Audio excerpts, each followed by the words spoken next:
today is very special days. Thank you to Mr. Chairman and the committee to invite me to join these marvelous events. The lab-grown diamond, in my opinion, is the industry for the futures. You see that? It's made by the technologies, it's eco-friendly, and it's suited for the need of the new generations. And I'm very happy to learn that the industry, this kind of industry in India is expanding very fast and adding a lot of value into the export market. This year, maybe it just start for 1 billion, and I'm very confident that the market will be expand, and coming here to the expo is like an eye-opening events. I learned a lot of new things, and I'm looking for the way that our two countries can cooperate together, because you know that Thailand is one of the major exporting of the jewelry as well, but it's in the different ones is precious stone. India is famous for the diamonds, but I think that we will have some way to cooperate in the futures. बहुत खुशी हुई है यहाँ आके, उनको लगा कि ये देखने के बाद उनको लगा कि ये बहुत बड़ा मार्केट होने वाला है। अभी 1 बिलियन का है, उनको लग रहा है कि फ्यूचर में ये इंडिया से बहुत बड़ा मार्केट हो जाएगा। थाईलैंड में कलरस्टोन है, इंडिया में डायमंड्स है। वो सोच रहे हैं कि सेमी प्रेशियस स्टोन और कलरस्टोन के साथ डायमंड का ज्वेलरी बन रहा है, फ्यूचर में लैब-ग्रोन के साथ भी ज्वेलरी बनेगा, और इंडिया और थाईलैंड दो कंट्री के साथ कोऑपरेशन के साथ ये ज्वेलरी, ये लैब-ग्रोन की भी ज्वेलरी बहुत आगे बढ़ेगी। और थाईलैंड हमेशा इंडिया के साथ है मदद के लिए, और ज्वेलरी के साथ, कलरस्टोन के साथ करने के लिए। फ्यूचर में थाईलैंड भी एक बड़ा मार्केट हो सकता है लैब-ग्रोन का, और थाईलैंड के मीन्स यंग जनरेशन भी ले सकने वाले हैं। जैसे अमेरिका में अभी बढ़ रहा है, वैसे पूरे ग्लोबल में बढ़ेगा, तो थाईलैंड में भी बढ़ेगा। तो थाईलैंड इज़ ऑल्सो रेडी है उनके लिए, और इंडिया जैसे बढ़ रहा है लैब-ग्रोन में, उसकी कोई सीमा नहीं है, और पूरे कंट्री, पूरे वर्ल्ड को कवर करेंगे। तो थाईलैंड को भी उनके साथ ये रेस में आगे बढ़ना है, और साथ में मिल के करना है। जैसे मैं थाईलैंड का एसोसिएशन का वाइस प्रेसिडेंट हूँ, हम लोग हमेशा बोलते हैं कि हमारा एक कंट्री है, दो एसोसिएशन है। थाईलैंड एसोसिएशन और इंडियन एसोसिएशन इज़, जैसे इंग्लिश में बोलता हूँ, 1 कंट्री 2 एसोसिएशन। तो जैसे इंडिया का एसोसिएशन और थाईलैंड का एसोसिएशन दोनों सहयोग करके ये लैब-ग्रोन के साथ, कलरस्टोन के साथ एक नई ज्वेलरी लाइन चालू करेंगे, जो पूरे वर्ल्ड मार्केट में कॉन्कर करेंगे और पूरे वर्ल्ड मार्केट को सप्लाई करेंगे। सर, ये एक्चुअल जो डायमंड है, जैसा हम लोग बोलते हैं एक डायमंड अमेरिकन डायमंड बोलते हैं, ये जो लैब-ग्रोन डायमंड, ये क्या मतलब?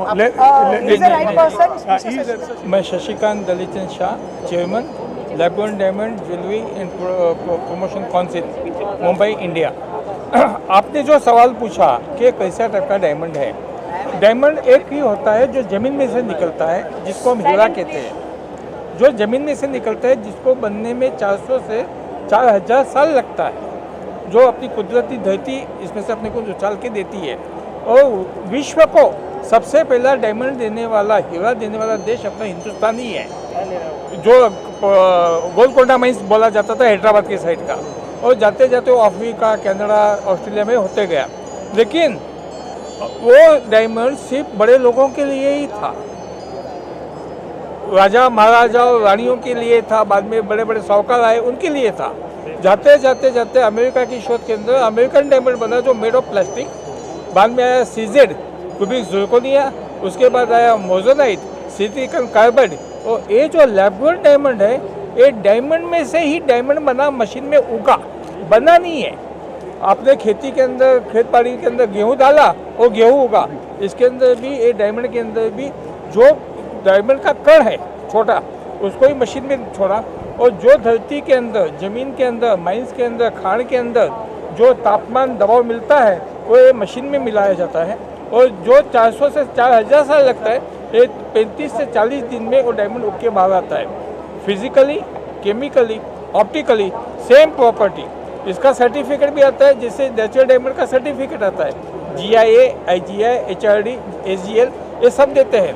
लेकिन वो वाइट कलर का आता है, उसके अंदर लिखा जाता है डायमंड। और हमारे डायमंड के अंदर भी सर्टिफिकेट आता है लैब ग्रोन डायमंड। डायमंड शब्द दिया, बाकी किसी को डायमंड शब्द मिला नहीं है। और वर्ल्ड ने, विश्व ने इसको मान्यता दे दी है। अपने देश में अपने प्रधानमंत्री श्री नरेंद्र भाई मोदी ने भी इसको मान्यता दी है, और अपने कॉमर्स मिनिस्टर श्री पीयूष गोयल जी ने इसके लिए बहुत बढ़ावा देने का आयोजन किया है कि ये अगर बढ़े और बैंकॉक के साथ भी हमारे संबंध बढ़े तो हम दोनों मिलके रत्न और हीरा का भी ज्वेलरी पूरे विश्व में दे सकते हैं। इससे अपने देश में ही बनेगा, अपने देश में ही तराशा जाएगा, और अपने देश से हम विदेश में भेजेंगे तो अपने लोगों को, अपने कारीगर को काम मिलेगा, अपना पैसा अपने देश में रहेगा। जैसे कच्चा डायमंड हीरा लाता है तो हम इंपोर्ट करते हैं, तो अभी इंपोर्ट नहीं है, हमारे खेत में ही होगा, तो अपने देश को फायदा होगा, अपनी जनसंख्या को इसका फायदा। दूसरी बात, अभी B+ 18 साल की लड़की से 35 साल की बहन को ये डायमंड खरीदने का दिल है, वो साकार होगा कि इसकी कीमत नेचुरल डायमंड से करीबन 40 से 45 से 50% कम है। तो जैसे आपको ये डायमंड लेना है तो वो डायमंड लेने जाओ तो लाख रुपया बोलेगा, लेकिन ये डायमंड 50,000 मिले तो आप अपनी घरवाली को बोलेंगे ये दीपावली को मैं आपको एक डायमंड तो दिला सकता हूँ। तो ये जो है इसके अंदर, जैसे एक माता अपने बच्चे को जन्म देती है जिसको हम नेचुरल डिलीवरी कहते हैं, बाद में आता है सिजेरियन, बाद में आता है IVF, और सबसे लेटेस्ट टेक्नोलॉजी आई है क्लोनिंग बेबी। ये डायमंड भी क्लोनिंग बेबी के जैसा ही है, लेकिन बेबी का सर्टिफिकेट के ऊपर हिंदुस्तान की सरकार भी ले देती कि उसका जन्म कैसे हुआ है, लेकिन हम तो हमारा डायमंड कैसा होगा है, ब्लैक गोल्ड के अंदर होगा है, सर्टिफिकेट में लिख के अपने कस्टमर को, अपने ग्राहक को कहीं पे भी अविश्वास न हो, विश्वासीय पात्र बन के हम उनको बेचते हैं, और ये इंडस्ट्री कहाँ जाएगी इसका कोई अंदाजा नहीं है।